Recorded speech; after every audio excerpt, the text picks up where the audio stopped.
আসসালামু আলাইকুম।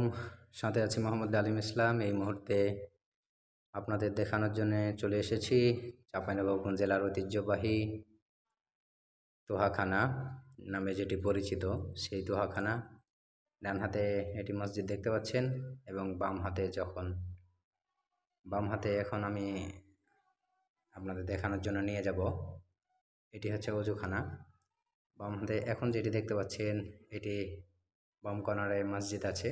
এটি মেয়েদের নামাজের ব্যবস্থা করা আছে এবং তার শেষ মাথাতে আগে ছেলেদের মসজিদের ব্যবস্থা করা আছে।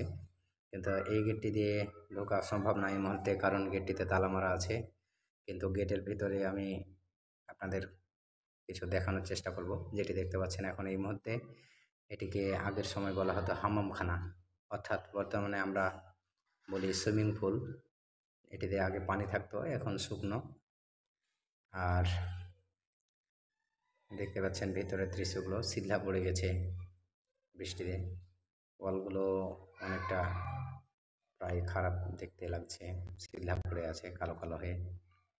সামনে যে ঘরটি দেখতে পাচ্ছেন, এই ঘরটির পাশ দিয়ে হচ্ছে মেন গেট, এখান দিয়েই ঢুকতে হয়। তো সেই গেটটির ভিতরে একজন লোক আছে, তিনি আপনি পুরো তোহাখানাটা দেখার পরে আপনার মন্তব্যটা কী হলো, মনে কেমন লাগলো দেখতে, সেইগুলো আর কি আপনার নাম এবং ফোন নাম্বার লিখে রাখতে হয় সেখানে। তো বিষয় হচ্ছে আমি এখন সেখানেই যাব। সেখানে লেখার পরে আমি বাইরের দিকে চলে আসলাম। এর পাশে কিন্তু একটা